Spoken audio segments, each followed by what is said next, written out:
Acepté aquel trabajo porque le debía $43,000 a un hospital de Billings, el mismo hospital que había mantenido con vida a mi madre 11 meses más. A los cobradores no les importa el duelo. Les importan los pagos.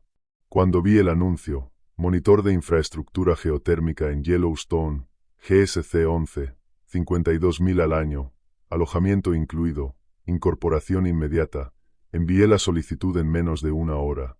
El trayecto desde Bozeman fue más largo de lo que esperaba. A finales de octubre, la nieve ya había espolvoreado los pasos de montaña, y la calefacción de mi camioneta funcionaba a intervalos, como si también estuviera a punto de rendirse. Llegué a la entrada norte a las 4:47 de la tarde. Le mostré mi identificación a un guardabosques que apenas la miró y seguí las indicaciones que me habían dado hasta el anexo de operaciones, cerca de Mammoth Hot Springs. El edificio era bajo, de hormigón, oculto detrás de las instalaciones principales para visitantes. Estaba pintado del mismo marrón institucional que parecía cubrir todo el parque. No había ningún cartel. Aparqué en un lote de grava, junto a una camioneta blanca del gobierno y un Subaru oxidado con placas de Montana. Una mujer llamada Mackie me recibió en la puerta. Debía de rondar los 60. Tenía el cabello corto, gris, y ese tipo de rostro que había dejado de sonreír por trabajo muchos años atrás. Llevaba el uniforme estándar del servicio de parques, pero con un parche adicional que no reconocí, un círculo negro atravesado por una línea blanca, cosido sobre el bolsillo izquierdo. «¿Usted es Seguison?», dijo. No era una pregunta. «Sí, señora». Me entregó una carpeta de cartón manila, un aro con 7 llaves sujetas a un mosquetón y una radio portátil ya configurada en el canal 4. «Lea todo lo que hay en esa carpeta esta noche». «Todo. Empieza mañana a las 6 de la mañana. Estación 11». Miré la carpeta. Era gruesa. Unas 40 páginas, quizá más. «¿La estación 11 está bajo tierra?» «El equipo de monitoreo está en un túnel de servicio, debajo de la cuenca de Geysers Norris. Revisará sensores térmicos, registrará lecturas de presión y mantendrá los sellos en los puntos de acceso». Se detuvo un instante. «Y seguirá los protocolos exactamente como están escritos». «¿Protocolos para qué?» Entonces Mackie me miró de verdad. Y vi algo en su expresión que no supe nombrar. No era miedo. No exactamente. Era algo más entrenado que el miedo. Más antiguo. Más obediente. «Lea la carpeta», repitió. «Su alojamiento es la tercera cabaña después del patio de mantenimiento. La calefacción funciona. El agua es potable. No salga de la cabaña entre las 11 de la noche y las 5 de la mañana, a menos que esté de turno».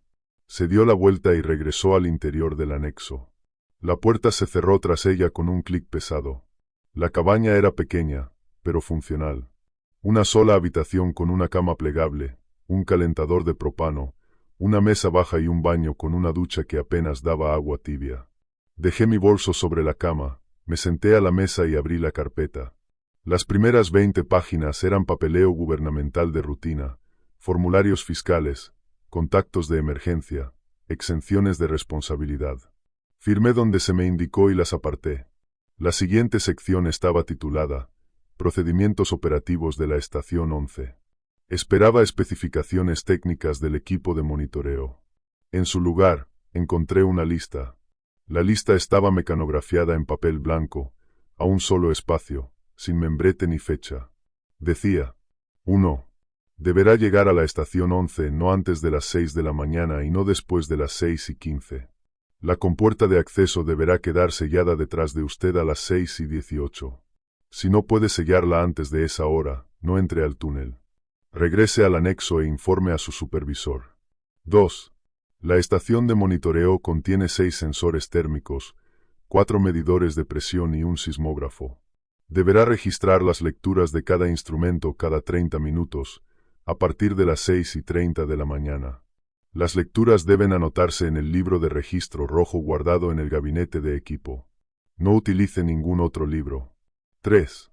Entre las 2 y las 2:45 de la tarde, oirá sonidos procedentes del túnel inferior. Estos sonidos pueden incluir pasos, respiración o voces. No investigue. No responda. Continúe con su trabajo. Los sonidos cesarán a las 2:45. 4. Si la lectura de temperatura del sensor 3 desciende por debajo de los 42 grados Fahrenheit en cualquier momento, cubra la rejilla de ventilación situada junto al sensor con la lona suministrada y asegúrela con las abrazaderas amarillas. No mire dentro de la ventilación mientras la cubre. Mantenga la vista fija en las abrazaderas. 5. Recibirá una comprobación por radio desde el anexo, en el canal 4, a las 9 de la mañana, a las 12 del mediodía, a las 3 de la tarde y a las 6 de la tarde. Responda con su número de estación y la frase, lecturas normales o lecturas anómalas. Si la comprobación llega por cualquier canal que no sea el 4, no responda. Apague la radio durante 15 minutos. Luego vuelva a encenderla en el canal 4. 6. Se puede acceder al túnel inferior por una puerta de acero situada en el extremo norte de la estación de monitoreo. Esa puerta debe permanecer cerrada con llave en todo momento. Se le ha entregado una llave para esa puerta. No la use. Si oye golpes al otro lado, no los reconozca. No hable. No se acerque a la puerta. Permanezca en su puesto hasta que cesen los golpes. 7. Si ve a otra persona en el túnel que no sea su relevo programado, verifique su identidad pidiéndole la palabra clave del día.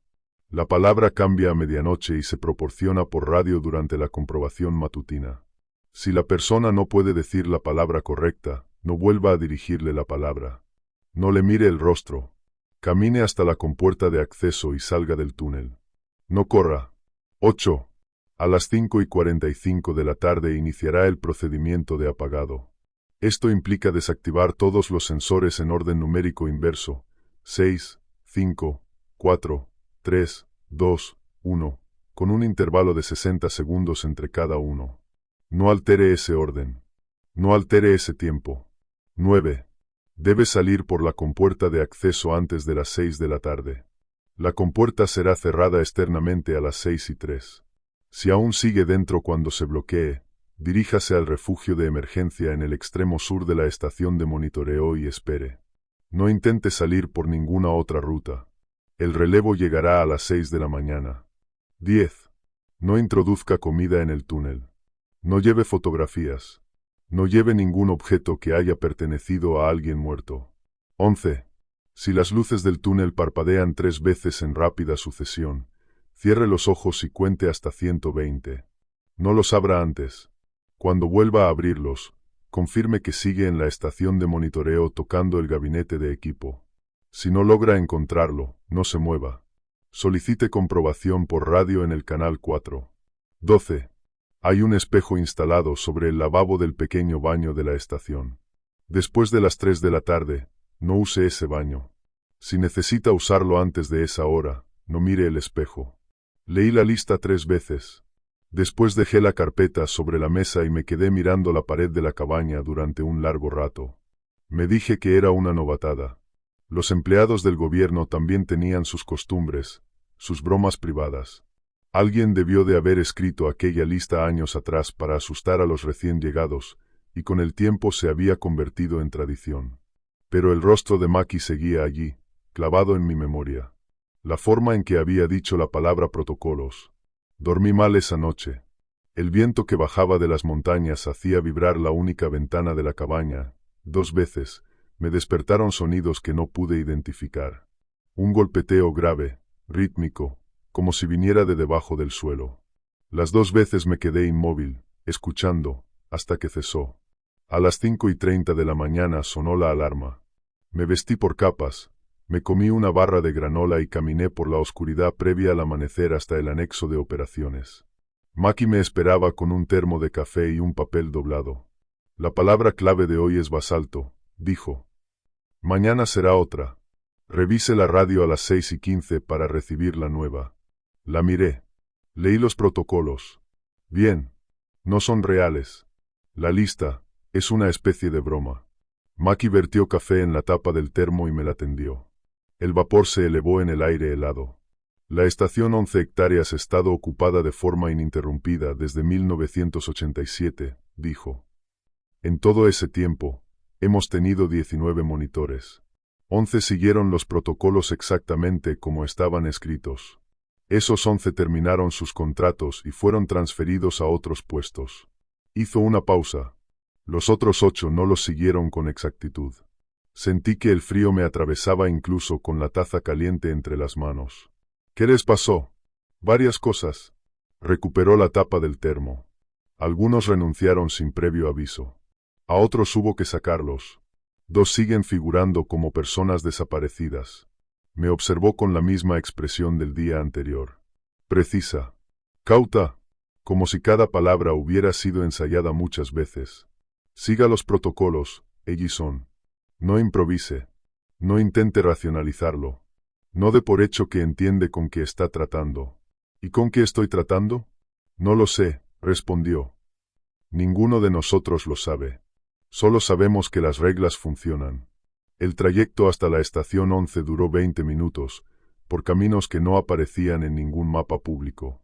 Aparqué en un pequeño claro, junto a una roca enorme pintada con un número 11 en amarillo desvaído. La compuerta de acceso estaba a unos 50 metros, entre los árboles. Una puerta metálica encajada en un collar de hormigón que emergía apenas 2 pies del suelo del bosque. Miré mi reloj. Las 6:04 de la mañana. Abrí la compuerta con la llave más pequeña del aro. El metal gimió al levantarse. Debajo, una escalera de acero descendía hacia la oscuridad. Encendí la linterna y bajé.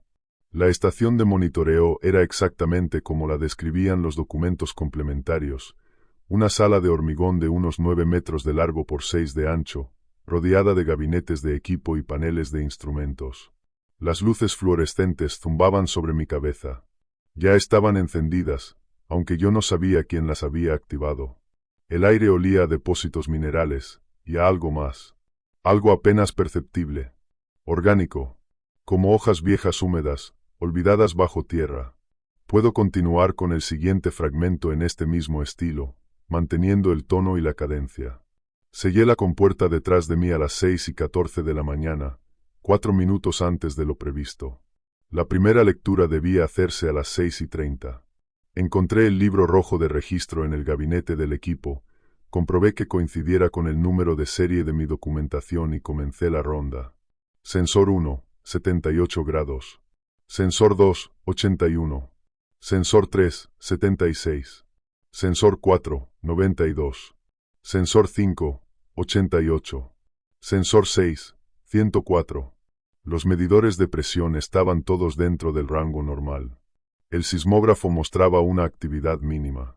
Anoté cada dato con letra cuidadosa y marqué la hora exacta de la entrada.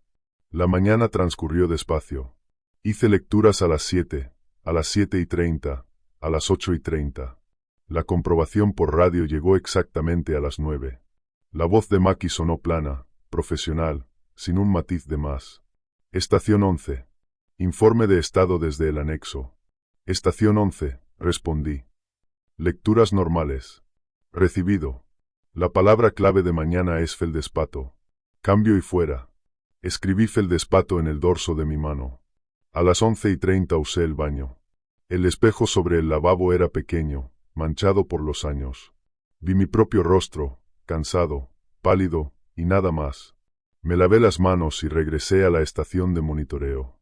A las 12 del mediodía se repitió la comprobación por radio. Lecturas normales. Comí una barra de proteína que había llevado conmigo, en contra del reglamento. La lista decía que no debía entrar comida al túnel, pero yo había asumido que esa advertencia también formaba parte de la novatada. Casi al instante me invadió una sensación desagradable. Envolví la mitad que me quedaba en su papel metálico y la guardé en el bolsillo de la chaqueta, decidido a tirarla al salir. A la 1:45 de la tarde empecé a mirar el reloj. Llegaron las 2. Durante los primeros 12 minutos no ocurrió nada. Registré la lectura de la 1:30, revisé el sismógrafo, ajusté la ganancia en la pantalla del sensor 4. Las luces fluorescentes zumbaban. Los gabinetes del equipo emitían esos pequeños chasquidos secos de la electrónica haciendo su trabajo. A las 2:12 de la tarde oí pasos. Venían del túnel inferior, más allá de la puerta de acero en el extremo norte de la estación. Eran pasos pesados, deliberados, como botas sobre hormigón. Avanzaban con un ritmo lento. Paso, paso, pausa. Paso, Paso, pausa. Dejé de hacer lo que estaba haciendo y escuché. El protocolo decía que los sonidos podían incluir pasos, respiración o voces. El protocolo decía que no debía investigar, que no debía responder. Me quedé completamente quieto en mi puesto y observé la puerta de acero. Estaba pintada de gris y no tenía ventana. El mecanismo de cierre era un cerrojo grueso que requería la llave que me habían dicho que no usara. Los pasos continuaron. Paso, paso, pausa. Paso, paso, pausa. Parecían estar rodeando algo.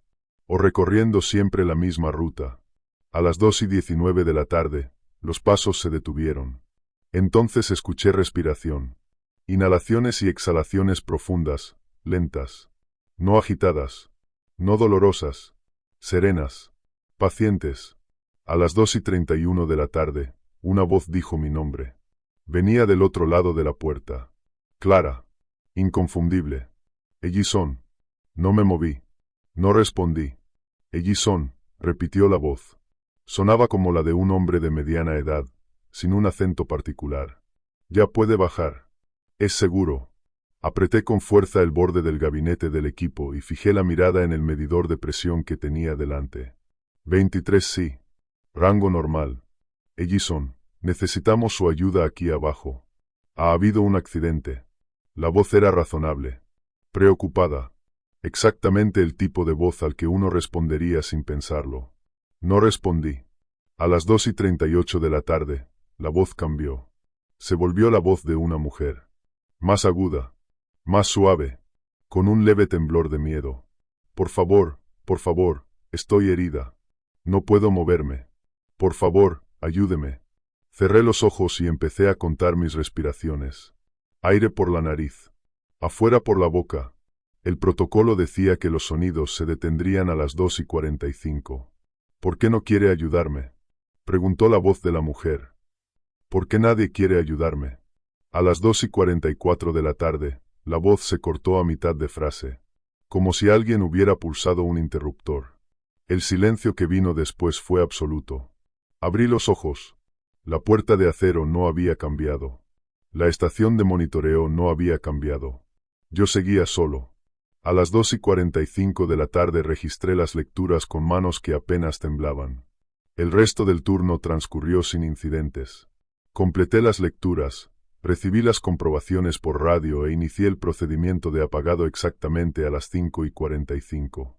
Desactivé los sensores en orden inverso. 6, 5, 4, 3, 2, 1. Esperando 60 segundos entre cada uno. Salí por la compuerta de acceso a las 5:53 de la tarde y la sellé detrás de mí. La cerradura encajó con un clic seco. Me quedé de pie en el claro, respirando el aire del bosque, hasta que mi pulso volvió a la normalidad. Cuando regresé a la cabaña, tiré la media barra de proteína que había sobrado. No volvería a entrar comida al túnel. Fue en la segunda semana cuando empecé a entender. Cada día traía el mismo patrón. Llegar antes de las 6:15. Sellar la compuerta. Registrar lecturas cada 30 minutos. Soportar los sonidos entre las 2 y las 2:45. Completar el apagado. Salir antes de las 6. La rutina se volvió mecánica. Dejé de pensar en lo que estaba haciendo y simplemente lo hacía. Los sonidos del túnel inferior variaban. Algunos días eran solo pasos, siempre con ese mismo ritmo lento, circular. Otros días oía lo que podría haber sido un canto, grave y sin melodía, en un idioma que no conseguía identificar. Una vez escuché una risa, breve, repentina, como si alguien hubiera contado un chiste apenas fuera del alcance de mi oído. Nunca respondí, nunca investigué. En el 9º día, la temperatura del sensor 3 cayó por debajo de los 42 grados. Lo noté a las 11:17 de la mañana, durante la lectura de las 11. Los sensores del 1 al 6 seguían dentro de sus rangos normales, 74, 79, 71, 88, 84, 97, excepto el sensor 3. La pantalla digital marcaba 39 grados Fahrenheit. Saqué la lona del gabinete de suministros. Era una pieza pesada de lona encerada, de poco más de 1 metro cuadrado, con los bordes reforzados por ojales metálicos. Las abrazaderas amarillas tenían resorte, diseñadas para sujetarse al marco metálico de la rejilla de ventilación junto al sensor. La rejilla estaba empotrada en el suelo.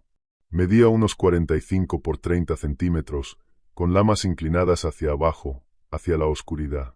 Me coloqué a su lado, manteniendo la vista fija en la lona y en las abrazaderas. No miré dentro de la ventilación.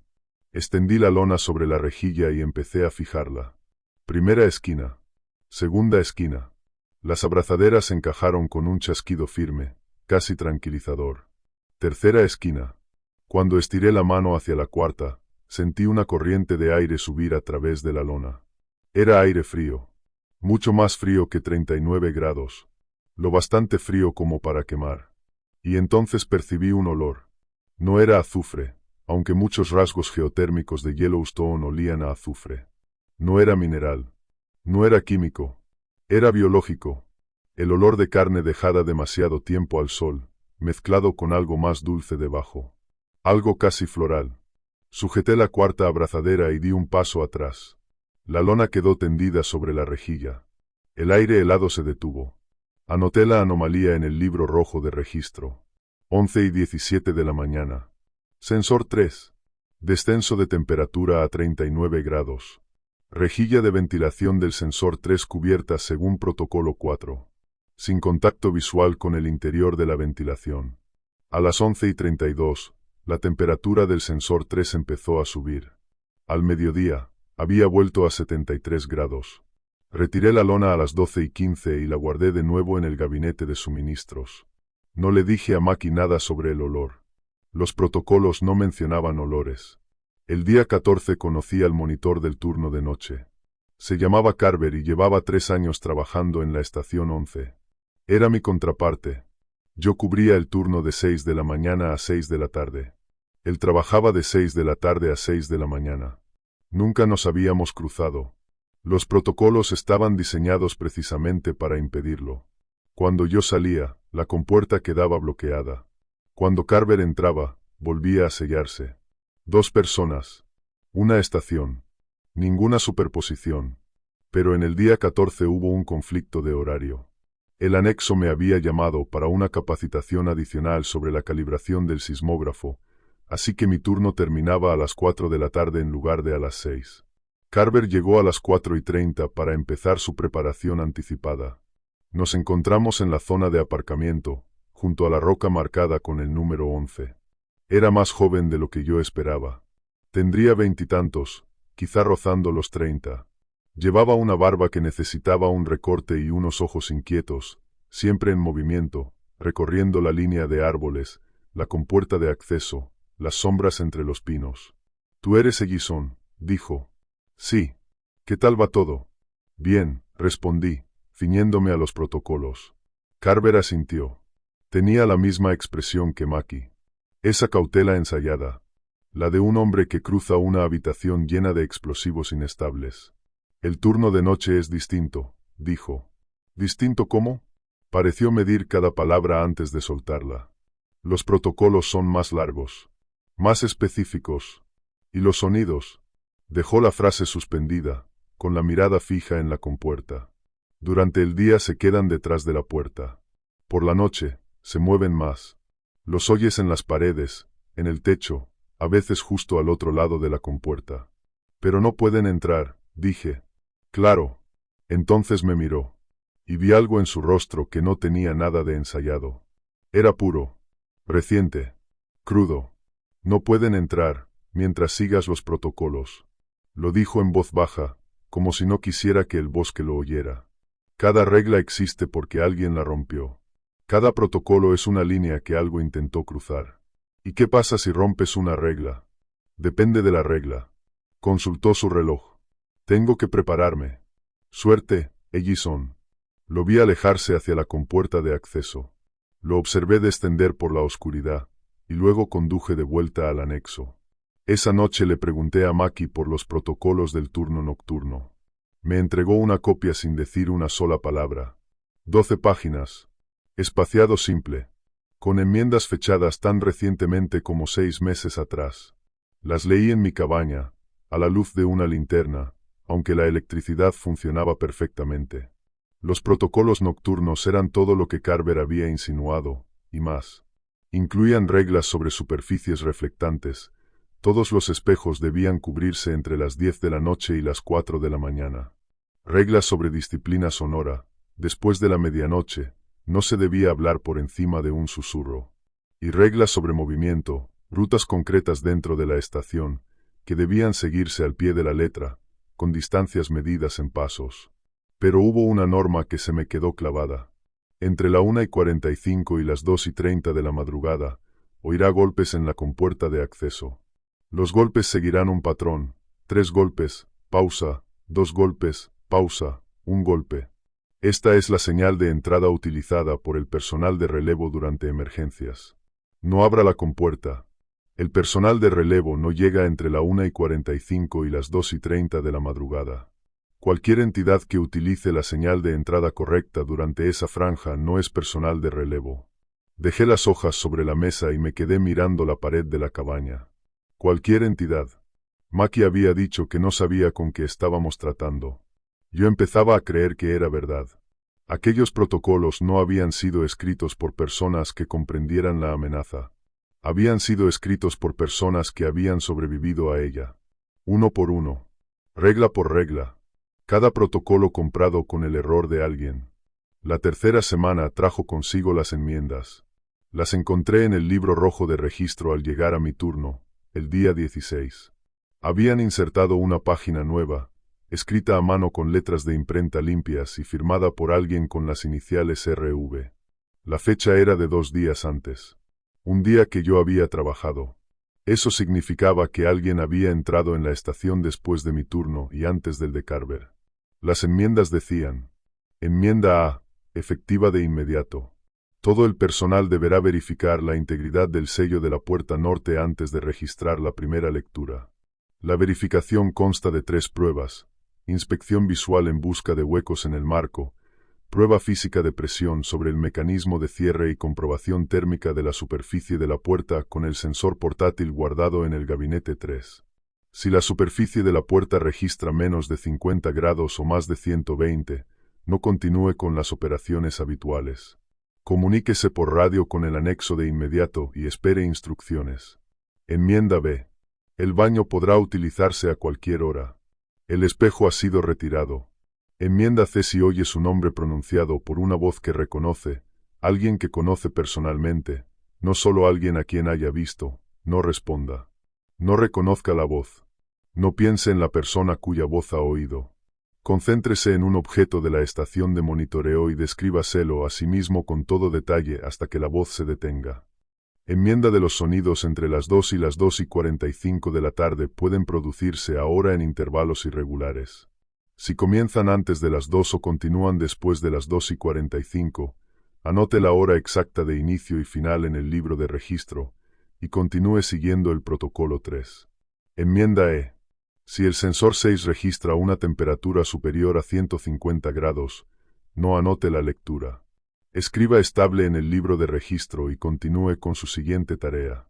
No vuelva a mirar el sensor 6 durante 30 minutos. Enmienda F.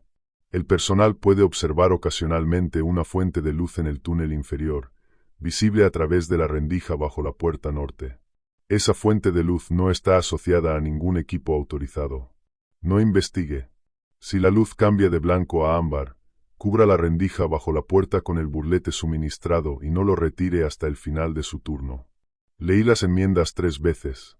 Después, como primera tarea del turno, realicé la nueva verificación de la puerta. El sello estaba intacto.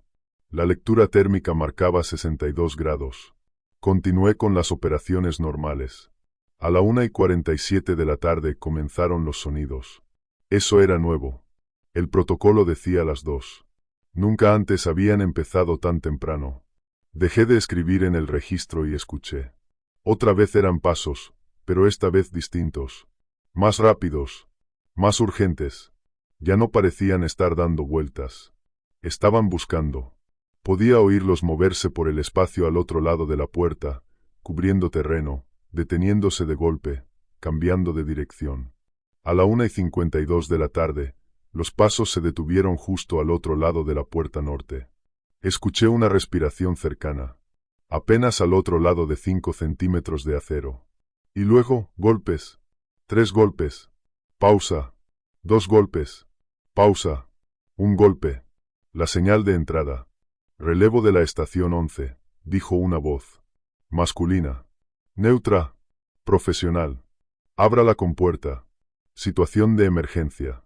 Pero no era la compuerta. Era la puerta norte. La misma que me habían dicho que no debía abrir jamás. Y, sin embargo, la voz había usado la señal correcta. Había seguido exactamente el protocolo de relevo en caso de emergencia. No me moví. Ellison, dijo la voz. Esta es una orden directa.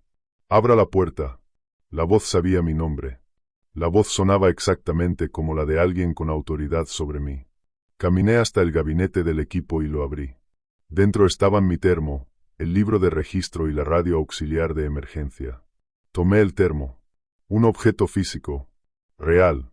Sólido. Y empecé a describírmelo en silencio. Acero inoxidable. 16 onzas. Tapa azul con sello de presión. Abollado en el lado izquierdo, donde se me cayó el tercer día. Tibio al tacto por el café que aún guardaba dentro. Ellison, soy Carver. Necesito que abras la puerta. Carver trabajaba en el turno de noche. Carver no tenía por qué estar allí. Seguí describiendo el termo. Por favor. La voz cambió. Ahora era más suave. Más joven. Femenina. Por favor, tengo mucho frío. Está muy oscuro aquí abajo. Por favor, déjame entrar.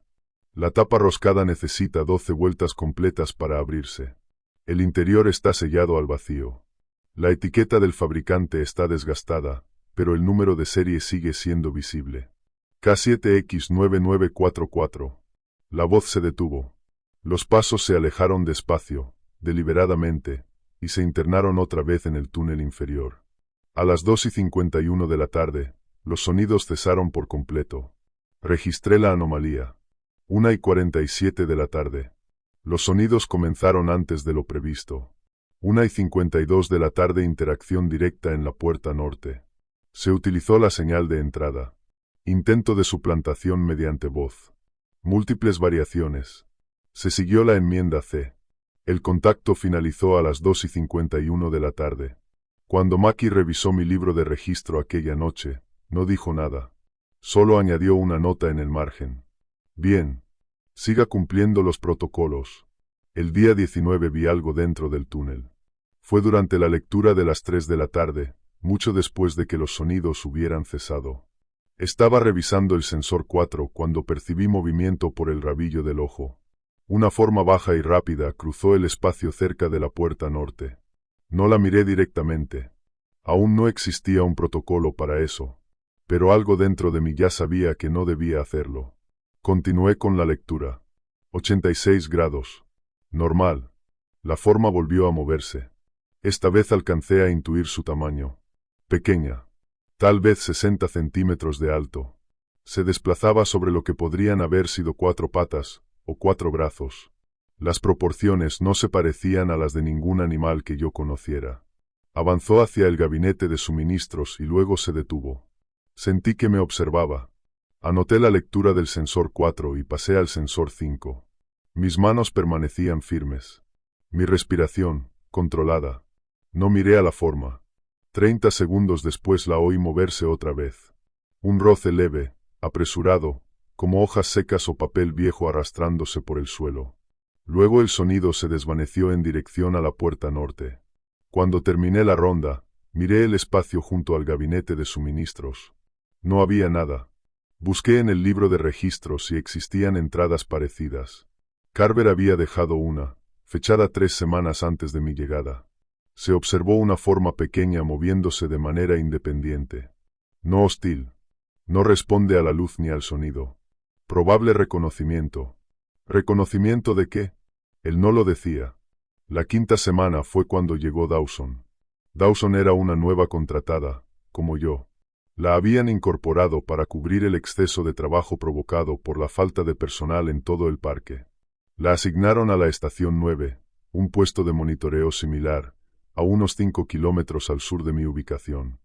Nos conocimos en la sesión informativa de la mañana, el día 32. Era joven, quizá de unos 25 años, y tenía esa clase de seguridad que solo da no haberse equivocado nunca de verdad en algo importante. Escuchó la orientación de Maki con un escepticismo visible, haciendo preguntas cuyas respuestas, para entonces, ya me parecían evidentes. Entonces, ¿se supone que las reglas nos protegen de qué exactamente? De cometer errores, respondió Maki. Eso no es una respuesta. Es la única que tengo. Después de la reunión me acerqué a Dawson en el aparcamiento. Llevo aquí un mes, le dije. Las reglas son reales. Sea lo que sea que crees entender de este trabajo, olvídalo. Sigue los protocolos. Dawson me miró con esa expresión que la gente reserva para los enfermos mentales. ¿De verdad crees que hay algo ahí abajo? No sé qué hay ahí abajo. Ese es el punto. Tú tampoco lo sabes. Se encogió de hombros y caminó hacia su vehículo. La vi conducir en dirección a la estación 9 y sentí como algo parecido al presentimiento se asentaba en mi estómago. 3 días después, la estación 9 quedó en silencio. La comprobación por radio de la tarde llegó exactamente a las 6. La estación 11 respondió. Era yo. La estación 10 respondió. La estación 9 no respondió. Maki volvió a intentarlo a las 6:15. No hubo respuesta. A las 6:30 se envió un equipo de recuperación de 2 personas. Encontraron la compuerta de acceso abierta. Las luces interiores estaban encendidas. El equipo de monitoreo funcionaba con normalidad. Dawson no estaba allí. El libro rojo de registro apareció en el suelo, junto a la puerta norte. Su última anotación estaba marcada a las 4:17 de la tarde. Movimiento en el túnel inferior. Voy a investigar. Eso era todo. El equipo de recuperación registró el túnel inferior durante 200 metros.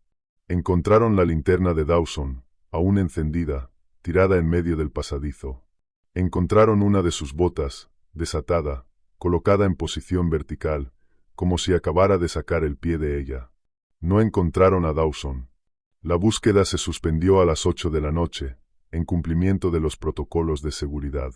Yo sabía lo que eso significaba. Las reglas nocturnas ya estaban en vigor.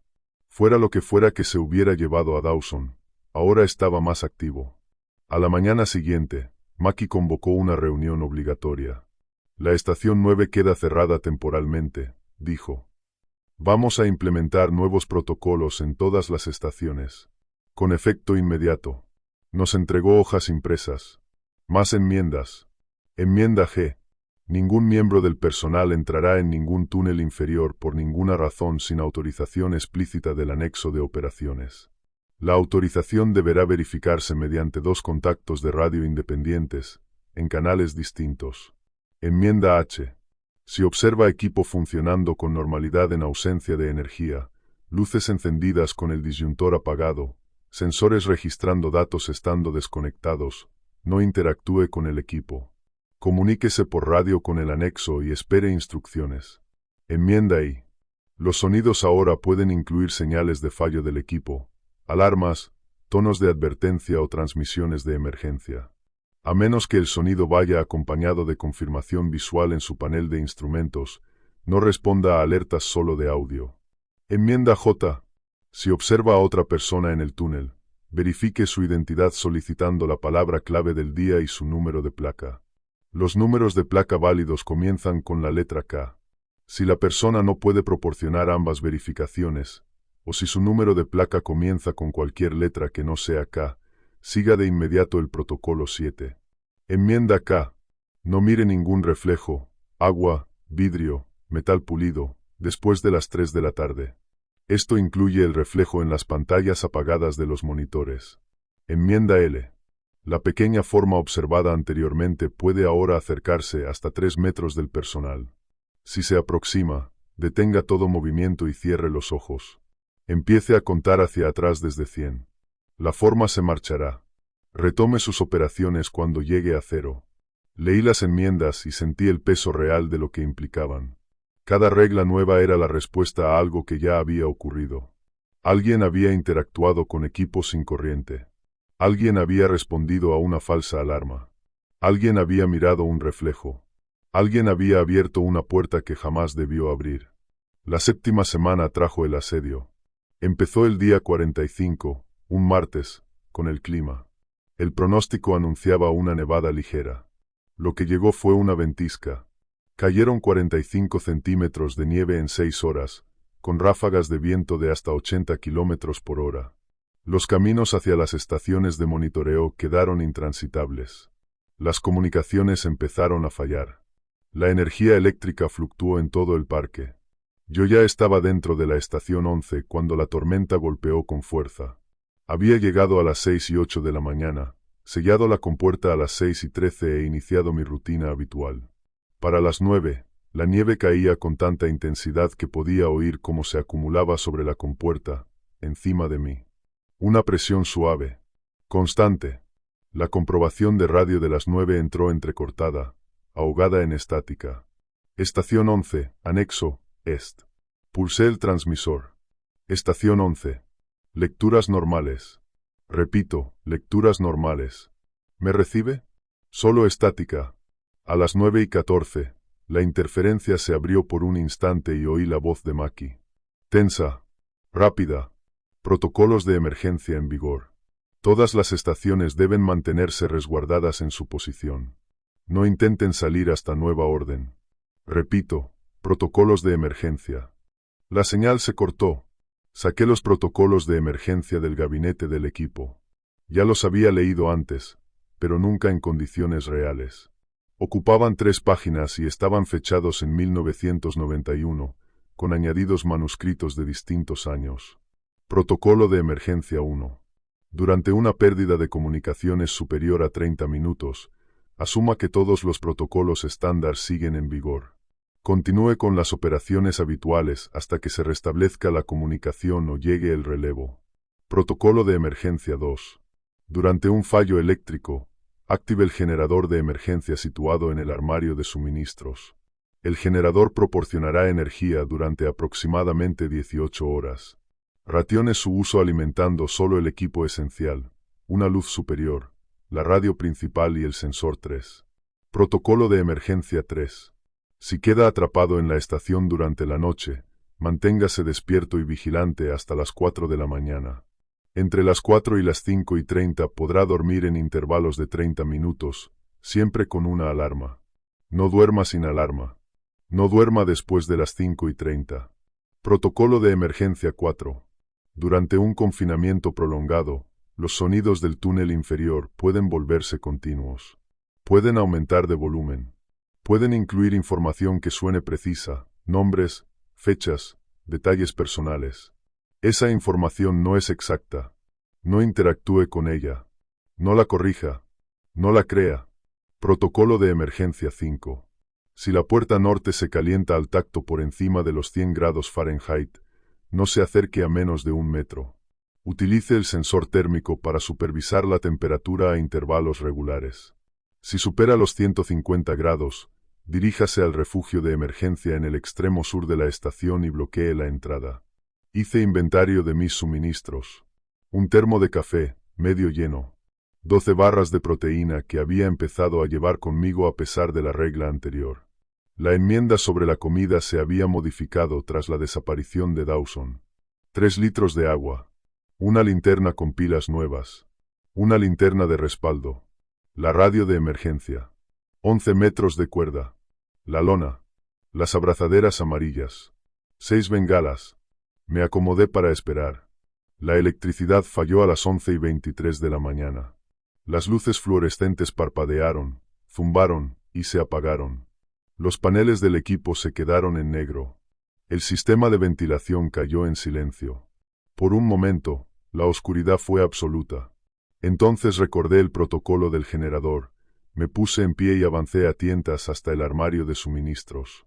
El generador estaba donde el protocolo decía que estaría, una unidad portátil Honda, roja, con arranque de tirador. Me costó 3 intentos ponerlo en marcha en aquel aire helado. Alimenté una luz superior, la radio y el sensor 3. Todo lo demás permaneció a oscuras. A las 11:31 registré mi primera lectura de emergencia. Sensor 3, 68 grados. Normal. La radio no devolvía más que estática. Al mediodía comenzaron los sonidos. Empezaron como siempre. Pasos en el túnel inferior. Ese mismo ritmo lento. Pero no se quedaron abajo. En cuestión de minutos empecé a oírlos en las paredes, en el techo, rodeando la estación de monitoreo desde todas las direcciones. Paso, paso, pausa. Paso, paso, pausa. Anoté la hora y seguí con mi trabajo. A las 12:17, los pasos se detuvieron y una voz habló. Era la voz de mi madre. David, dijo. David, ¿dónde estás? Dejé de respirar. Mi madre había muerto 11 meses antes. Yo le había sostenido la mano en el hospital. Había visto las líneas del monitor aplanarse. Había firmado el papeleo. David, estoy perdida. No encuentro la salida. Por favor, ayúdame. La voz era exacta. El timbre. La cadencia. La leve aspereza que le había dejado una vida entera fumando. Era su voz, reproducida con una perfección monstruosa, saliendo de algún lugar detrás de la puerta norte. Tomé el termo. Y empecé a describírmelo en silencio. Acero inoxidable. 16 onzas. Tapa azul con sello de presión. David, ¿por qué no me contestas? ¿Estás enfadado conmigo? Lo siento, cariño. Siento tanto haberme ido. Abollado en el lado izquierdo. Tibio al tacto. Por favor, David. Aquí está muy oscuro. Tengo miedo. Nunca había sentido un miedo así. 12 vueltas de rosca para abrir. Interior sellado al vacío. La voz continuó durante 43 minutos. Sabía cosas. Cosas concretas. Privadas. Sabía de la vez que rompí su jarrón cuando tenía 8 años y culpé al gato. Sabía del dinero que pedí prestado para pagar sus facturas médicas. Sabía de la discusión que habíamos tenido 3 días antes de que muriera. De las cosas que le dije y que nunca pude retirar. Pero también cometía errores. Llamó amarilla a su casa de Bousman. Era blanca. Mencionó un perro llamado Chester. Nunca tuvimos un perro llamado Chester. Dijo que estaba orgullosa de mí por haber terminado la facultad de Derecho. Yo nunca estudié Derecho. El protocolo tenía razón. La información sonaba precisa, pero no lo era. Estaba ensamblada a partir de fragmentos de verdad, rellenando los huecos con conjeturas. No respondí. No interactué. A la 1 de la tarde, la voz se detuvo. A la 1:04, comenzaron los golpes. Venían de la puerta norte. 3 golpes. Pausa. 2 golpes. Pausa. 1 golpe. La señal de relevo de emergencia. Relevo para la estación 11, dijo una voz. Era la voz de Maki. Reproducida con una perfección insoportable. Anulación de emergencia. Abra la puerta norte para extracción de equipo. Comprobé la lectura térmica de la puerta. 61 grados. Rango normal. Pero la enmienda era clara. Cualquier relevo requería 2 contactos de radio independientes, en canales distintos. Y yo no tenía contacto por radio de ningún tipo. Ellison, dijo la voz de Maki. Esta es una orden directa. Tenemos que extraer los sensores antes de que el daño por la caída de energía se extienda. Abra la puerta. Ahora. Tomé la radio. Solo estática. Ellison, abra la puerta. No la abrí. Los golpes continuaron durante 18 minutos. Cambios de patrón. Cambios de ritmo. A veces rápidos y frenéticos. A veces lentos, deliberados. A veces un solo golpe, repetido a intervalos irregulares, como si algo al otro lado estuviera probando mi paciencia, o mi miedo. Luego se detuvo. A la 1:22 de la tarde oí algo nuevo. Pasos dentro de la propia estación de monitoreo. No venían de las paredes. No venían del techo. Venían del suelo, detrás de mí. Desde la dirección del armario de suministros, donde el generador mantenía su zumbido mecánico, constante, imperturbable. No me di la vuelta. Mantuve la vista fija en el sensor 3 y empecé a contar hacia atrás desde 100. 100, 99, 98, 97. Los pasos se acercaron. Ahora los oía con claridad. Pequeños. Secos. Como papel rozando el suelo, o como hojas muertas arrastradas por una corriente invisible. 93, 92, 91. Algo me tocó la parte de atrás de la pierna. 87. 86. El contacto fue leve, exploratorio, como dedos tanteando la textura de la tela. 79. 78. La presión desapareció. Los pasos se alejaron. 64. 63. El sonido se fue desvaneciendo en dirección a la puerta norte. Cuando llegué a cero, abrí los ojos. La estación estaba vacía. Yo seguía solo. A las 2 de la tarde, los sonidos del túnel inferior regresaron con toda su intensidad. Ya no era una sola voz. Eran muchas. Un coro entero. Hombres, mujeres, niños, todos hablando al mismo tiempo. Pronunciaban nombres que yo no reconocía. Suplicaban ayuda. Reían. Lloraban. Gritaban. Y por debajo de todas aquellas voces, siempre, siempre, los pasos. Paso, paso, pausa. Paso, paso, pausa. Girando sin fin. Me cubrí los oídos y fijé la atención en el gabinete del equipo. El gabinete es de acero, pintado de gris. Mide 107 centímetros de alto y 45 de profundidad. Tiene 3 estantes. El libro de registro está en el estante del medio. El sensor térmico está en el inferior, junto a la radio de respaldo. Las voces continuaron hasta las 2:45 exactas. Luego, silencio. Bajé las manos y miré el reloj. La camisa estaba empapada de sudor, a pesar del frío. Las manos me temblaban cuando tomé el bolígrafo para registrar las lecturas. 1:45 de la tarde. Sonidos en intensidad máxima. Múltiples manifestaciones vocales. Se mantiene el protocolo 3. Sin brechas. La tarde se fue estirando hacia la noche. Completé mis lecturas, controlé el nivel de combustible del generador y vigilé con atención la temperatura de la puerta norte. A las 4:17 de la tarde, la lectura empezó a subir. 62. 68. 74. Para las 4:30 ya había alcanzado los 91. Me moví hacia el extremo sur de la estación, manteniendo la puerta dentro de mi visión periférica, sin mirarla directamente. El refugio de emergencia era un pequeño cubículo con su propia puerta de acero, más delgada que la puerta norte, pero con una cerradura funcional. A las 5 de la tarde, la puerta norte ya estaba a 112 grados. Podía sentir el calor a más de 3 metros de distancia. Entonces regresaron los sonidos. No eran voces esta vez. Era otra cosa. Una vibración grave, sostenida, algo que sentía más en el pecho que en los oídos. Resonaba en las paredes, en el suelo, en los gabinetes del equipo. Retrocedí hasta el refugio de emergencia y cerré la puerta detrás de mí.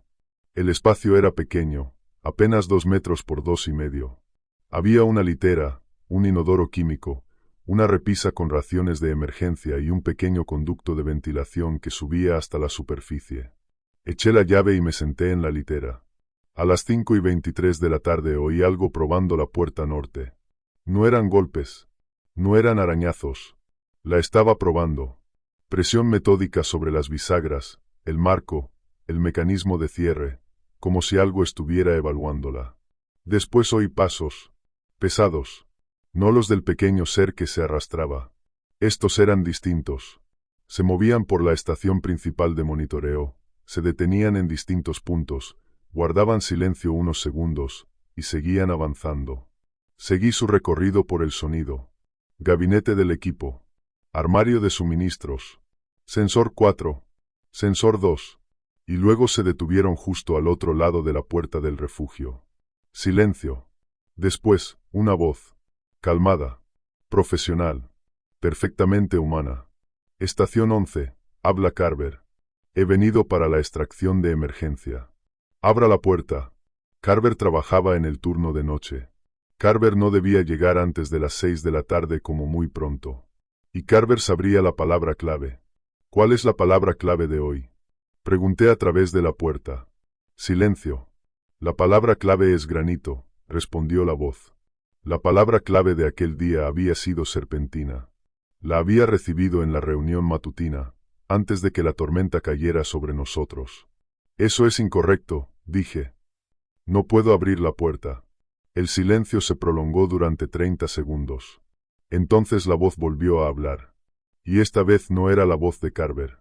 No era la voz de nadie. Era un sonido hecho de restos de otros sonidos. Fragmentos de palabras arrancadas de distintas voces y recompuestos en algo que apenas imitaba la comunicación humana. Abrirás la puerta. La puerta se estremeció. No por un golpe, no por un impacto, por presión. Una presión distribuida de manera uniforme sobre toda la superficie. Tarde o temprano, abrirás la puerta. La presión aumentó. Las bisagras gimieron. Hemos esperado mucho tiempo. Podemos esperar más. Y entonces cesó. La presión desapareció. Los pasos se alejaron. La vibración se extinguió. Me quedé sentado en la oscuridad, contando mis respiraciones. A las 5:53 de la tarde, 7 minutos antes del final habitual del turno, oí abrirse la compuerta de acceso. Pasos reales esta vez. Pasos humanos. Más de una persona descendiendo por la escalera. Estación 11. Habla Maki, gritó una voz. Equipo de recuperación entrando. Ellison, responda verbalmente si está consciente y no se encuentra comprometido. Yo conocía el protocolo. Respuesta verbal al equipo de recuperación. Verificación de palabra clave. Número de placa. Estoy aquí, respondí. Verificación de palabra clave. ¿Cuál es la palabra de mañana? Hubo una pausa. Luego habló Maki. La palabra de mañana es obsidiana. Mi placa es K442. La de Carver es K3309. Vamos hacia el refugio de emergencia. Abrí la puerta. Maki estaba en el umbral, envuelta en una parca pesada y sosteniendo una linterna de alta potencia. Detrás de ella, Carver cargaba una caja de equipo y una cuerda enrollada. ¿Está herido?, preguntó Maki. No. ¿Mantuvo los protocolos? Sí. Asintió una sola vez. Entonces vamos a sacarlo de aquí. La extracción llevó 20 minutos. La tormenta había enterrado la compuerta de acceso bajo casi 1 metro de nieve, y el equipo de recuperación tuvo que cavarla para abrir paso. La puerta norte seguía caliente cuando pasamos junto a ella. 87 grados, según el escáner térmico de Carver. Se está enfriando, dijo. Lo que sea que estaba intentando atravesarla, está retrocediendo. No pregunté qué era lo que estaba intentando pasar. No quería saberlo. Afuera, la ventisca se había suavizado hasta convertirse en una nevada densa. El bosque estaba en silencio, salvo por el viento. Subí a la parte trasera del vehículo de recuperación y me senté con la cabeza entre las manos, mientras Maki nos llevaba de vuelta al anexo. No dormí esa noche, ni las 3 siguientes. Al 4.º día después del asedio, Maki me llamó a su oficina. Lo hizo bien, dijo. Mejor que la mayoría de los monitores de primer año. Mantuvo los protocolos bajo presión prolongada, incluido el protocolo del refugio de emergencia, que no se ponía a prueba en condiciones reales desde 2008. Asentí. No confiaba en mi propia voz. Voy a ascenderlo a monitor senior, continuó. Entrenará a los reemplazos. Actualizará los protocolos en función de sus observaciones. Responderá las preguntas que hagan los nuevos. Y les dirá lo mismo que yo le dije a usted. Hizo una breve pausa. Siga las reglas. No improvise. No intente racionalizarlo. ¿Y Dawson? La expresión de Maki no cambió, pero algo se movió detrás de sus ojos. Dawson sigue figurando como desaparecida. La búsqueda ha sido suspendida de forma indefinida. ¿Llegarán a encontrarla alguna vez? No lo sé. Su voz fue plana, cansada, demasiado acostumbrada a esa respuesta. Nunca hemos recuperado a nadie que rompiera el protocolo 7. El túnel desciende mucho más de lo que indican nuestros estudios. Mucho más de lo que cualquiera de nuestros mapas ha logrado registrar. Y lo que sea que se lleva a la gente ahí abajo. Se detuvo. Negó con la cabeza. No sabemos a dónde los lleva. No sabemos qué hace con ellos. Solo sabemos que no regresan. Pasé las 2 semanas siguientes redactando nuevas enmiendas. Las redacté a partir de todo lo que había vivido durante el asedio. La imitación de voces. El aumento térmico. La forma en que aquello había puesto a prueba la puerta. Cada anomalía se convirtió en una regla nueva. Cada brecha que estuvimos a punto de sufrir, en una advertencia más. Enmienda M. Si la lectura térmica de la puerta norte supera los 90 grados Fahrenheit durante más de 30 minutos, reubíquese en el refugio de emergencia y selle la entrada. No regrese a la estación principal hasta que la temperatura vuelva a su rango normal. Enmienda N. Las voces que se escuchen durante condiciones de emergencia tendrán acceso a información personal del personal de la estación. Esa información puede incluir recuerdos de infancia, detalles familiares y conversaciones privadas. La precisión de esa información no indica que la voz sea humana. No interactúe, sin importar el contenido. Enmienda O. Si una entidad utiliza la señal correcta de entrada de emergencia y proporciona una palabra clave, verifique esa palabra con el código autorizado del día en curso. Si la entidad proporciona la clave del día anterior o de cualquier día previo, no continúe la interacción. Muévase a una posición segura y espere. Enmienda P. La pequeña forma puede aparecer ahora durante las horas diurnas. Sigue sin mostrarse hostil, pero debe ser vigilada. Si se acerca a menos de 1,5 metros, cierre los ojos y cuente hacia atrás desde 100. Si se aproxima en un momento en que la lectura térmica de la puerta norte está elevada, la cuenta deberá extenderse hasta 200. Enmienda Q. Durante condiciones prolongadas de confinamiento, documente todas las anomalías en el libro rojo de registro con marcas de tiempo precisas. Esta documentación es crítica para perfeccionar los protocolos.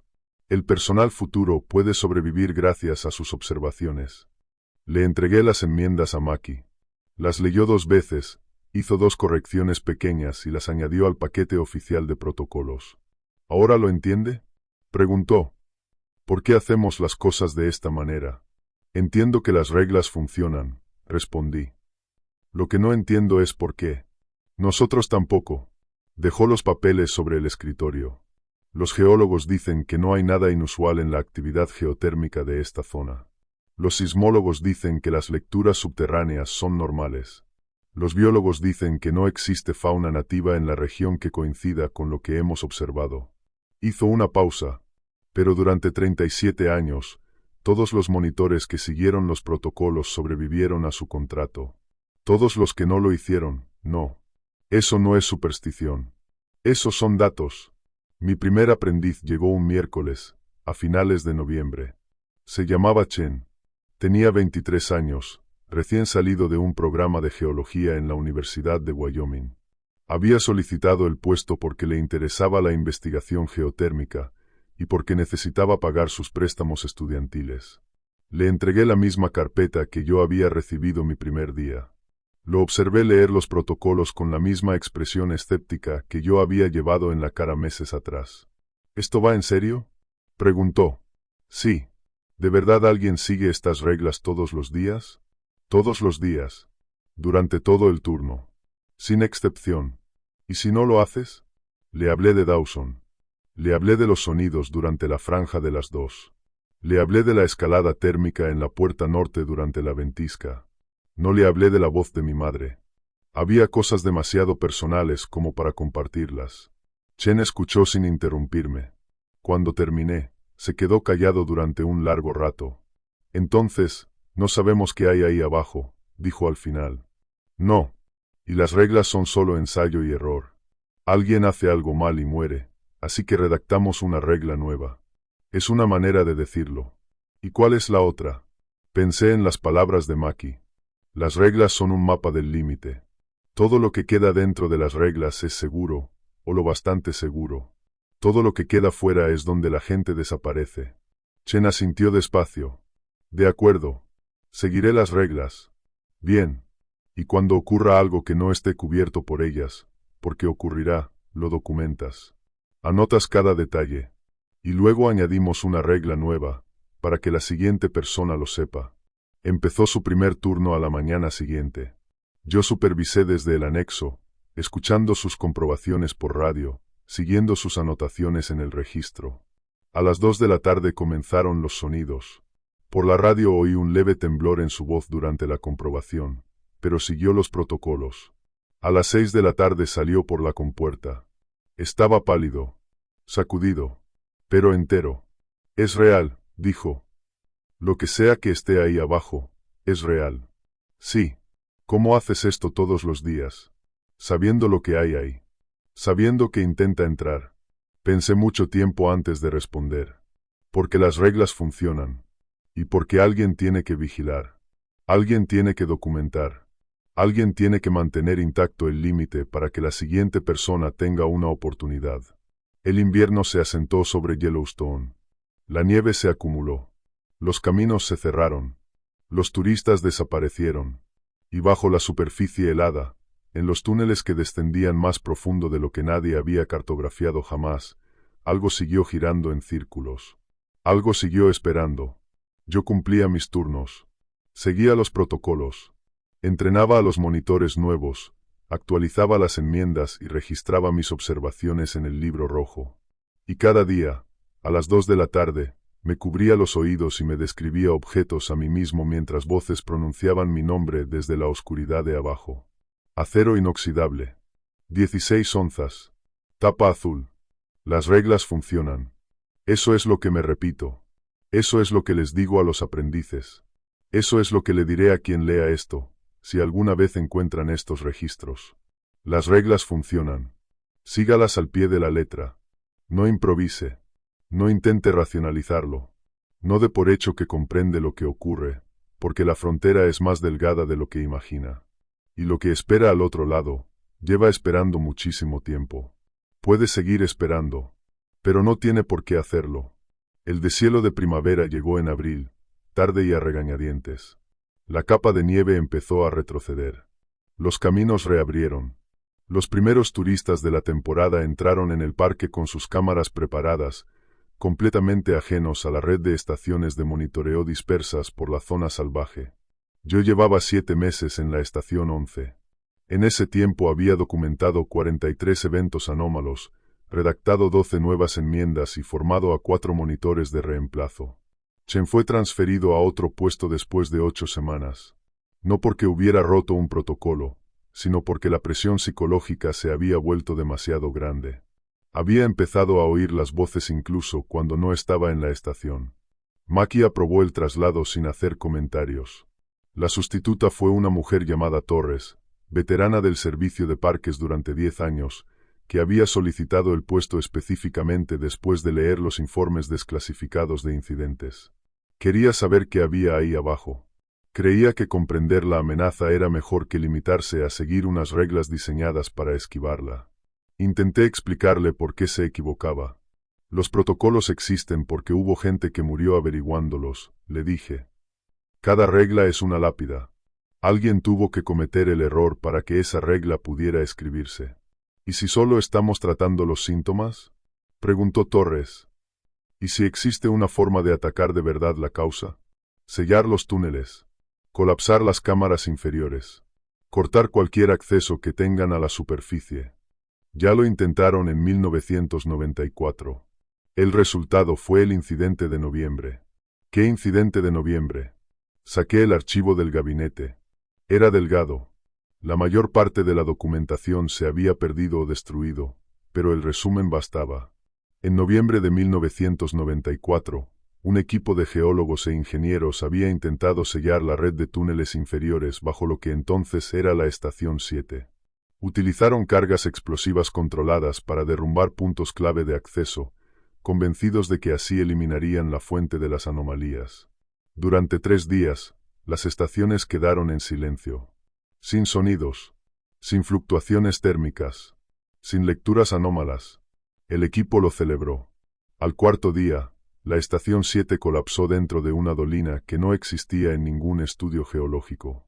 3 monitores de turno nunca fueron recuperados. Las estaciones 4, 9 y 12 reportaron picos térmicos simultáneos superiores a los 300 grados Fahrenheit. La puerta norte de la Estación 4 se derritió desde las bisagras. Y cuando los sonidos regresaron, eran distintos. Ya no eran solo voces. Eran multitudes. Cientos de voces hablando a la vez. Todas diciendo lo mismo. Los recordamos. El proyecto de sellado fue abandonado. Los protocolos fueron revisados. Y se añadió una nueva regla, clasificada al más alto nivel.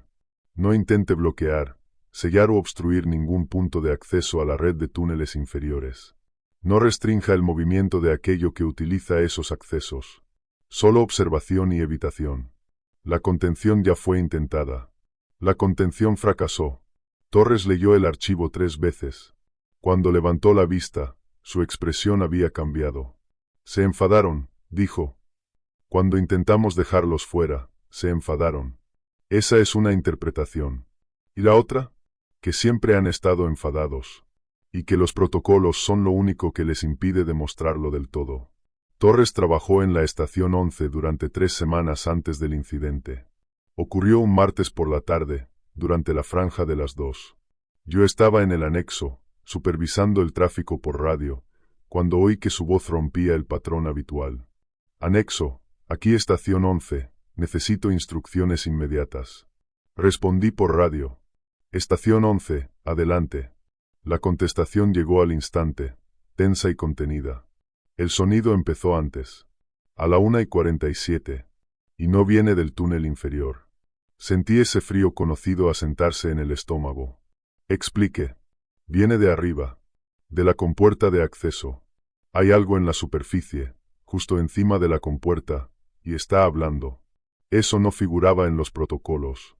Los sonidos venían de abajo. Siempre de abajo. Del túnel inferior. De la puerta norte. De la profundidad. Nunca de arriba. ¿Qué está diciendo? Hubo una pausa larga. Cuando Torres volvió a hablar, su voz estaba cuidadosamente controlada. Dice que quiere negociar. Levanté la vista hacia Maki, que se había colocado a mi lado. Tenía el rostro pálido. ¿Negociar qué? Pregunté. Dice que nos devolverá a Dawson, a cambio de acceso. Mi mano se cerró con fuerza alrededor de la radio. Dawson llevaba 4 meses desaparecida. La búsqueda había sido suspendida. Oficialmente constaba como presunta fallecida. Torres, no interactúe. No responda a la voz. Mantenga silencio y espere instrucciones. Ellison sabe cosas. Sabe cuál fue la última anotación de Dawson. Sabe a dónde fue. Dice que sigue viva ahí abajo. Dice que, si abrimos la compuerta, la dejará subir. No abra la compuerta, Torres. ¿Entiende? No abra la compuerta. Entonces su voz cambió. No por el miedo, por la confusión. Me está enseñando algo en el teléfono. No sé cómo. Yo no encendí el móvil, pero hay un vídeo reproduciéndose. No lo mire. Es Dawson. Es Dawson, y está hablando con alguien. Está en el túnel. En el túnel inferior. Y hay algo detrás de ella, pero no alcanzo a... La radio se cortó. Intenté contactar con Torres durante 15 minutos. No hubo respuesta. A las 2:23, Maki ordenó desplegar un equipo de recuperación. Yo iba en él. También Chen, que había regresado para servicio de emergencia a pesar de su traslado, y un guardabosques llamado Okonkwo, con experiencia en protocolos de respuesta a incidentes. Llegamos a la estación 11 a las 2:47. La compuerta de acceso estaba abierta. La nieve se había derretido formando un círculo perfecto alrededor de la escotilla, de unos 3 metros de diámetro. El suelo aparecía desnudo, humeante. Podíamos sentir el calor subiendo desde abajo. Me incliné sobre la abertura y grité hacia el pozo. Torres. Estación 11, responda. Silencio. Fui el primero en bajar por la escalera. La estación de monitoreo estaba vacía. El equipo seguía funcionando. Las luces fluorescentes zumbaban sobre mi cabeza. La puerta norte estaba abierta. Me detuve al pie de la escalera y me quedé mirando el umbral. Más allá, el túnel inferior se extendía hacia una oscuridad espesa. Una oscuridad que parecía moverse. Respirar. Esperar. En el suelo, junto a la puerta, encontré la radio de Torres, su linterna y su libro de registro. El cuaderno estaba abierto por su última entrada. 2:14 de la tarde. Voz sobre la compuerta. Ofrece intercambio. Dice que Dawson está viva. Muestra vídeo en el teléfono. Puedo verla. Puedo verla caminar. No parece herida. Me está saludando. Sonríe. Quiere que vaya a buscarla. Creo que debería ir a buscarla. Creo que los protocolos se equivocan en esto. Creo que, a veces, uno tiene que ayudar a sus amigos. La anotación terminaba ahí. Recogí el libro y me lo llevé de vuelta a la superficie. No registramos el túnel inferior. El protocolo era claro. Nadie entra sin autorización. Y aquella autorización no iba a concederse. Torres fue declarada desaparecida, presuntamente fallecida. La estación 11 quedó cerrada durante 72 horas mientras un equipo de revisión evaluaba el incidente. Yo me senté en mi cabaña y redacté la enmienda que llevaría su nombre dentro de la historia de los protocolos. Enmienda R. Incidente Torres. Abril de 2026. Si voces o sonidos se originan desde cualquier dirección distinta del túnel inferior, incluyendo por encima de la estación, desde la compuerta de acceso o desde el sistema de ventilación, no investigue. Trate todo sonido ajeno al túnel como hostil, sin importar su contenido. Si los sonidos incluyen ofertas, intercambios o propuestas de cualquier tipo, mantenga silencio de radio y permanezca resguardado hasta que cesen. No interactúe con las ofertas. Lo que se ofrece no es lo que parece. Lo que se muestra no es lo que parece. Confíe en los protocolos. Añadí una nota aparte. No formaba parte de la enmienda oficial, pero la dejé en mi registro personal. Torres vio algo en su teléfono. Creyó en lo que veía. Abrió la puerta porque creyó que podía salvar a alguien. Se equivocó. Recuérdelo. Creer en lo que uno ve no es lo mismo que comprender lo que está viendo. Ahí abajo pueden mostrarle cualquier cosa. Exactamente aquello que necesita ver para hacerle abrir la puerta. Por eso los protocolos no le piden comprender. Le piden obedecer. Llegó el verano. Los días se alargaron. Los turistas llenaron el parque, recorriendo senderos, fotografiando géiseres, completamente ajenos a la red de estaciones de monitoreo que rodeaba las zonas geotérmicas. Entrené a 3 reemplazos más. Actualicé los protocolos. Seguí cubriendo mis turnos en la estación 11. Los sonidos continuaron. Las fluctuaciones térmicas continuaron. Las pequeñas formas siguieron con su reconocimiento silencioso. Pero algo había cambiado desde el incidente de Torres. Las voces eran más precisas ahora. Más personales. Ya no decían nombres al azar. Decían mi nombre. Conocían mis horarios. Sabían cuándo mi guardia era más baja.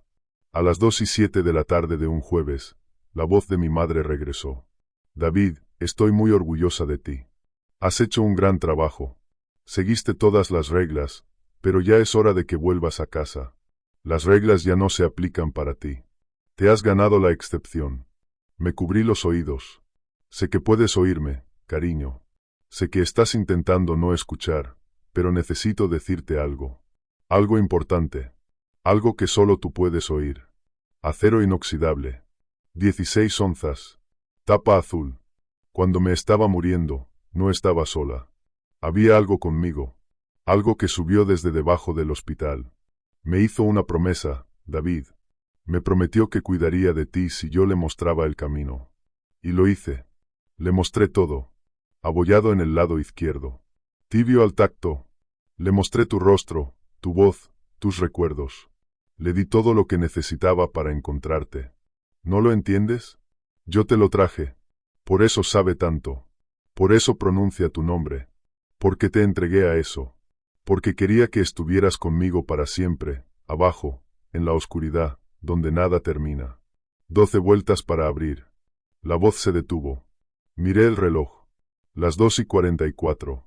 Un minuto antes de lo habitual. Registré el incidente en el libro rojo. 2:44 de la tarde. Manifestación vocal de contenido materno. Material altamente personalizado. Afirma tener conexión con la madre fallecida del sujeto. Afirma existencia de objetivo deliberado. Contenido diseñado para inducir culpa y obediencia. Se mantuvo el protocolo. No hubo interacción. La voz cesó un minuto antes del cierre habitual de la franja. Añadí otra nota. La voz está adaptando su estrategia en tiempo real. La reducción de la ventana de interacción sugiere conciencia del horario del protocolo. Posible prueba de nuevos enfoques. Se recomienda vigilancia reforzada durante la franja de 2 a 2:45. Se recomienda evaluación psicológica para monitores de larga duración. El contenido empieza a ser difícil de ignorar. Maki leyó la entrada aquella noche. No dijo nada durante un largo rato. Por fin habló. ¿Cuánto tiempo más puedes seguir haciendo esto? El que sea necesario. Eso no es una respuesta. Es la única que tengo. Asintió despacio. Los protocolos exigen que los monitores senior tomen una licencia obligatoria después de un año de servicio continuo. Tú llevas 8 meses.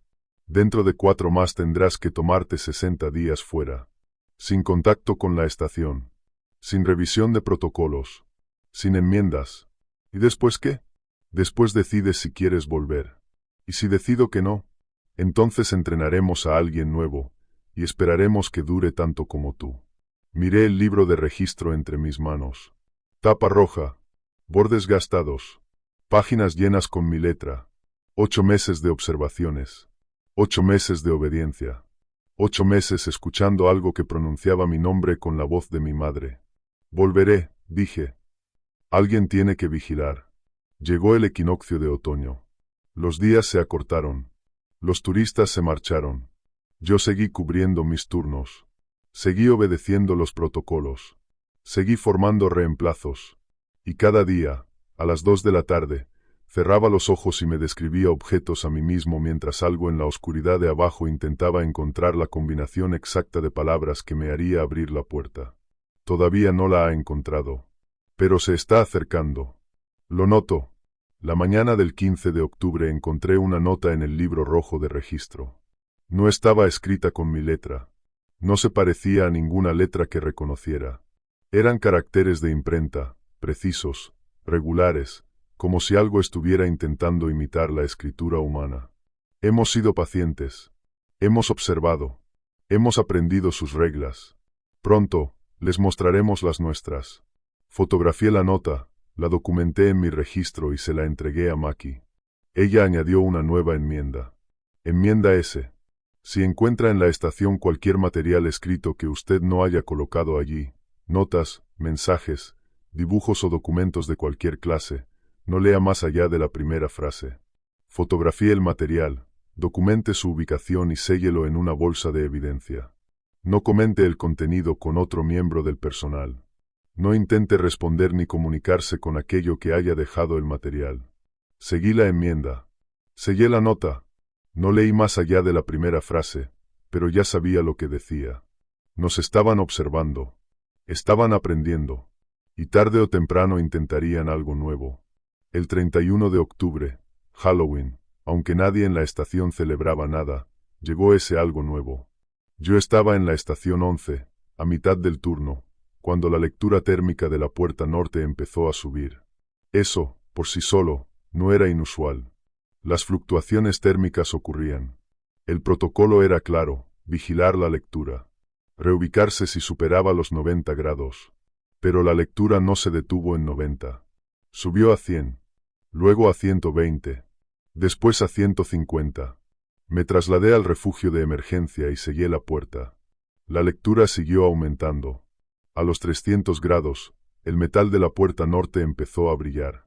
Lo observé a través de la pequeña mirilla de la puerta del refugio, mientras el acero gris se volvía rojo cereza, luego naranja, luego blanco. El aire en la estación temblaba por la distorsión del calor. Y entonces la puerta se derritió. No cayó. Se derritió. El acero fluyó hacia abajo como cera, formando un charco sobre el suelo de hormigón, hasta dejar un arco incandescente, naranja, abierto hacia el túnel inferior. A través de aquel arco vi oscuridad. Y en la oscuridad vi formas. No las formas pequeñas. No aquellas criaturas de reconocimiento. Estas eran más grandes. Más altas. Permanecían al borde de la luz que proyectaba la puerta derretida, apenas visibles, observando. Había muchas. Tomé la radio. Anexo, aquí estación 11. Emergencia. Brecha en la puerta norte. Múltiples entidades visibles. Solicito evacuación inmediata. Estática. Lo intenté de nuevo. Anexo, habla Eguizón. La puerta norte ha desaparecido. Hay algo en el túnel. Varias cosas.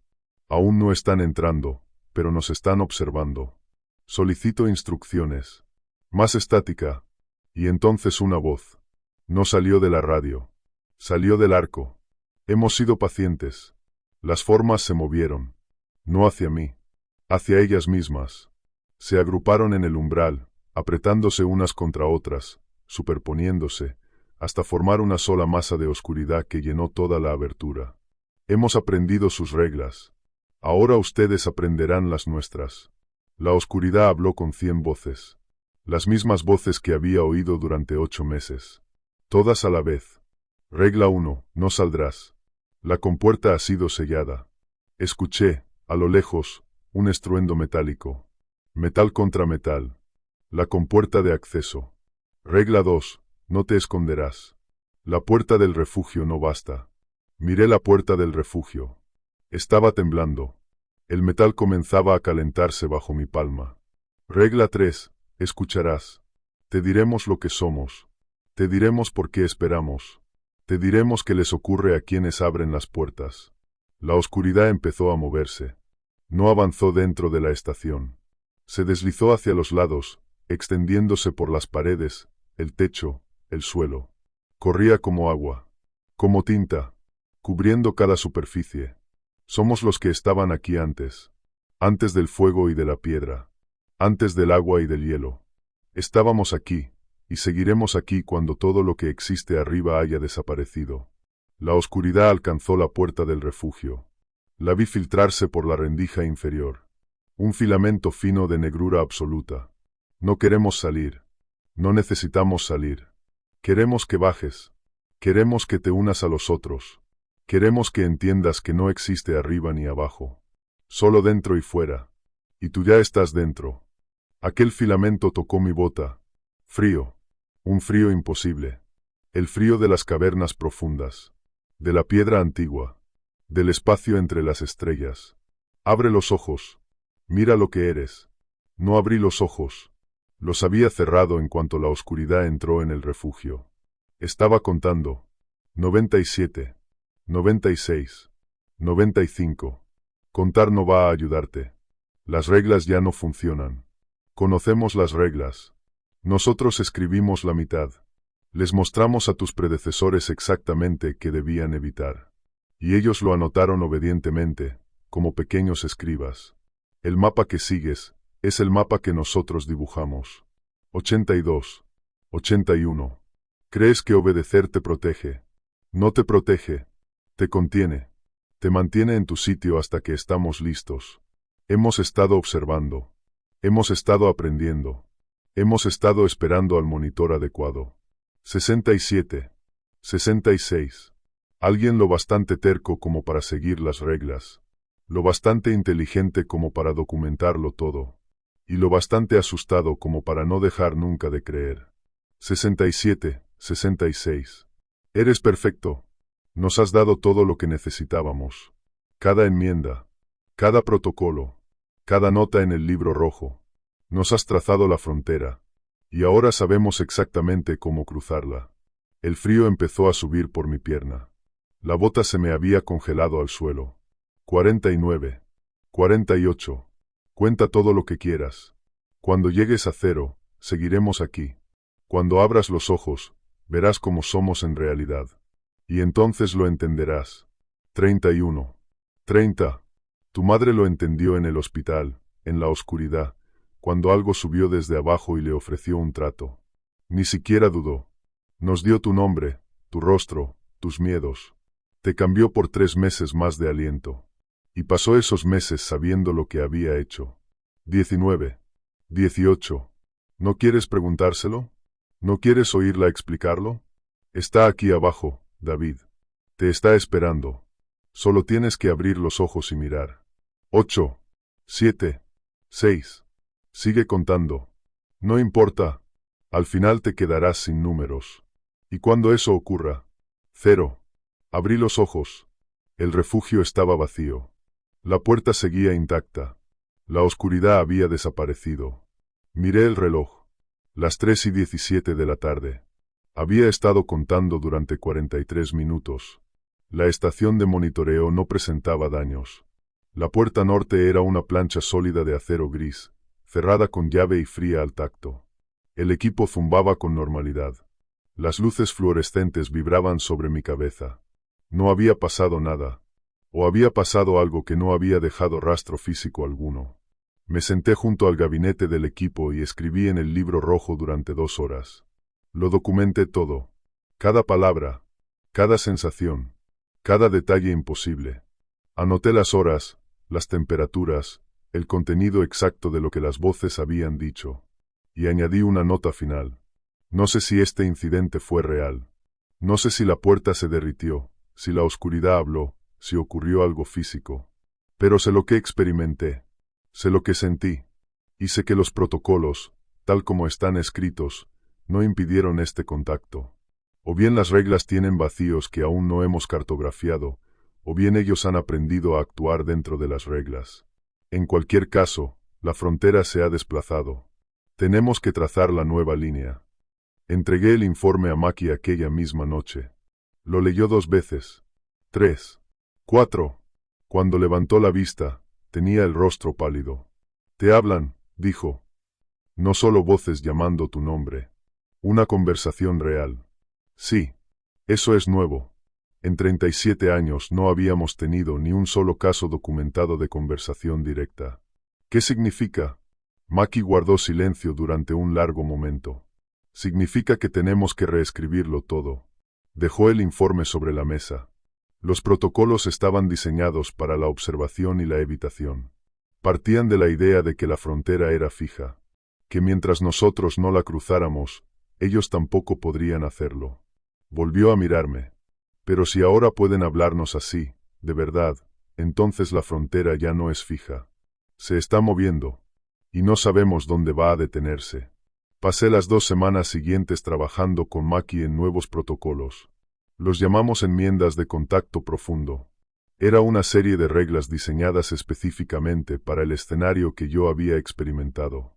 Incluían medidas de contención psicológica, procedimientos de verificación para confirmar la realidad después del contacto y estándares de documentación que ayudarían a futuros monitores a reconocer las señales previas a un evento de conversación. La enmienda clave fue la última. Enmienda T, Protocolo de Contacto Profundo. Si experimenta comunicación directa con una entidad, no solo sonidos, sino conversación estructurada con contenido específico, deberá presentar de inmediato un informe completo y someterse a una evaluación psicológica. Los eventos de comunicación directa son raros e indican un interés elevado de la entidad por personal concreto. El personal que experimente comunicación directa deberá ser transferido a otro puesto en un plazo máximo de 30 días. La exposición prolongada después de una comunicación directa ha derivado históricamente en deterioro del cumplimiento y eventual brecha. Leí la enmienda y entendí enseguida lo que significaba. Va a trasladarme. Voy a protegerte, dijo Maki. Y a proteger la estación. Lo que ocurrió ahí abajo fue personal. Te hablaron a ti en concreto, sobre cosas que solo tú podías saber. Eso significa que te han marcado. Y si te quedas, seguirán intentándolo, hasta encontrar la combinación correcta de palabras para hacerte abrir esa puerta. ¿Y si quiero quedarme? Maki me miró con algo que se parecía a la tristeza. Precisamente por eso no puedes. Los mejores monitores son los que quieren quedarse. Los que sienten responsabilidad. Los que creen que son los únicos capaces de hacer bien el trabajo. Hizo una pausa.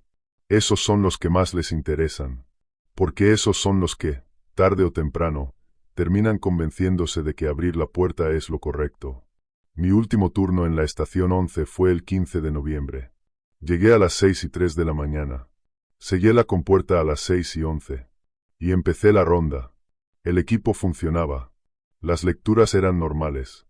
La mañana transcurrió en calma. A las 2 de la tarde comenzaron los sonidos. Pero esta vez eran distintos. No hubo pasos. No hubo respiración. No hubo voces llamando mi nombre. Solo silencio. Un silencio absoluto. Perfecto. Me quedé de pie junto al gabinete del equipo, escuchando. Las luces fluorescentes habían dejado de zumbar. El equipo había dejado de vibrar. Hasta mi propia respiración parecía apagada, lejana. Y entonces, desde más allá de la puerta norte, una sola palabra. Adiós. No con la voz de mi madre. No con ninguna voz que reconociera. Solo una palabra. Una despedida. No respondí. Anoté la anomalía y continué con mi ronda. A las 6 de la tarde completé el procedimiento de apagado y subí la escalera por última vez. Sellé la compuerta de acceso. Caminé hasta mi camioneta y conduje de vuelta al anexo. Maki me estaba esperando con la documentación del traslado. La estación 11 quedará a cargo del reemplazo de Torres, dijo. Chen va a volver. Ha sido autorizado para regresar al servicio. Él tomará el turno de mañana. Alguien nuevo cubrirá las noches. Firmé los papeles. ¿A dónde voy? Al Parque Nacional Glacier. Puesto de oficina. Documentación de protocolos. Entrenarás a los monitores nuevos a distancia, actualizarás los archivos maestros y responderás preguntas. Me tendió una carpeta. Tu experiencia es demasiado valiosa como para perderla. Simplemente ya no podemos tenerte en una estación. La tomé. Una cosa más, añadió Maki.